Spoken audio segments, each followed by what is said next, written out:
कहते हैं कि हिम्मत बहुत ज़्यादा ज़रूरी होती है ज़िंदगी में किसी को आगे बढ़ाने के लिए। हेलो हाय, मेरा नाम पंकज जीना है और आज पंकज जीना पॉडकास्ट में जो पॉडकास्ट मैं आपको सुनाने जा रहा हूँ उसका नाम है हिम्मत।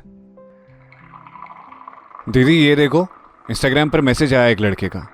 ये हर दिन में 3 से 4 मैसेज कर देता है। मुझे समझ ही नहीं आता कि क्या करूँ इसका। मौली ने दिव्या को ये बात बताई तो दिव्या उसके फ़ोन को देखने लगी। उसने कहा, यार टाइम ना कितना ही बदल जाए, ये स्टॉकर कभी नहीं बदलते। मौली अभी ग्रेजुएशन फर्स्ट ईयर में पढ़ती है। उसने पिछले साल ही अपना अकाउंट बनाया था इंस्टाग्राम पर। पेंटिंग करती थी वो। सोचती थी अपनी पेंटिंग से दुनिया तक अपनी बात पहुंचाएगी। शुरुआत में लोग खूब तारीफ करते, लेकिन धीरे धीरे कुछ अनचाहे मेहमान भी उसके इंस्टाग्राम के डीएम में आने लगे। लड़कियों के लिए सबसे मुश्किल होता है ऐसे मैसेजेस पर रिएक्ट करना जिनकी ख्वाहिश उनको कभी ना रही हो। मौली चाहती थी कि लोग उसके काम की तारीफ करें, उसे आगे बढ़ाएं, लेकिन यहां तो लोग उसे मैसेज कर परेशान करने लगे थे। मौली की बड़ी बहन थी दिव्या। दिव्या जर्नलिज्म की पढ़ाई कर रही थी।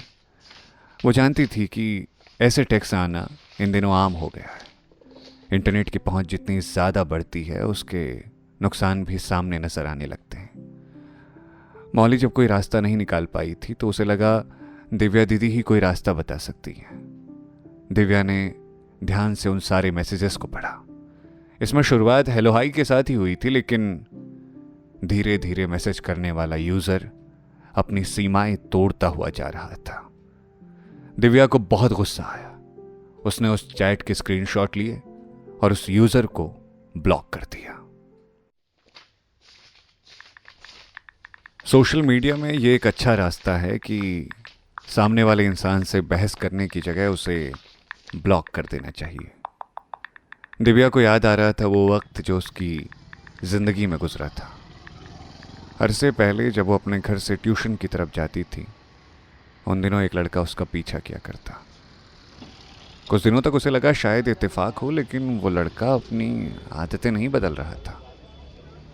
अब तो उसकी बदतमीजी इस हद तक बढ़ चुकी थी कि वो उस पर कमेंट भी करने लगा था।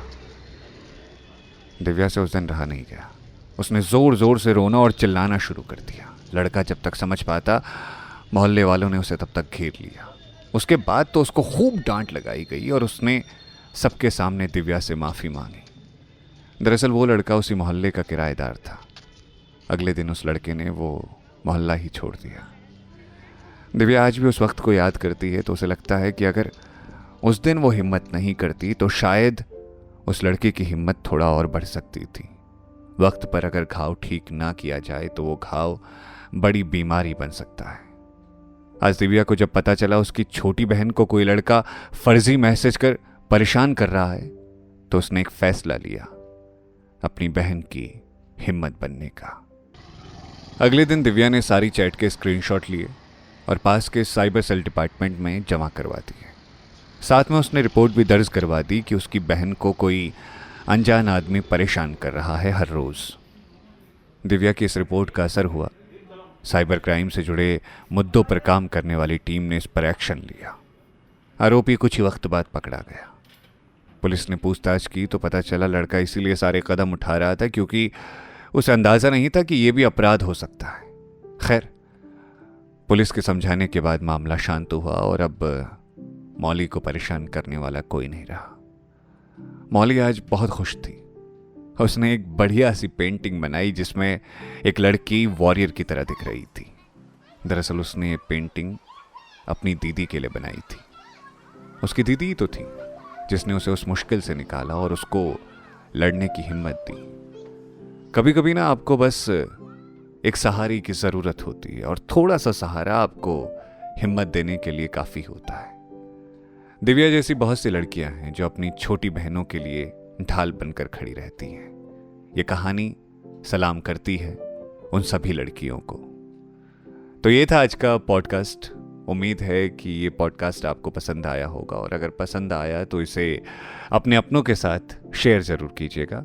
और हाँ, आप जितना इस पॉडकास्ट को शेयर कर रहे हैं उसी से पॉडकास्ट काफ़ी लोगों तक पहुंच रहा है, तो बहुत बहुत शुक्रिया मोहब्बत देने के लिए।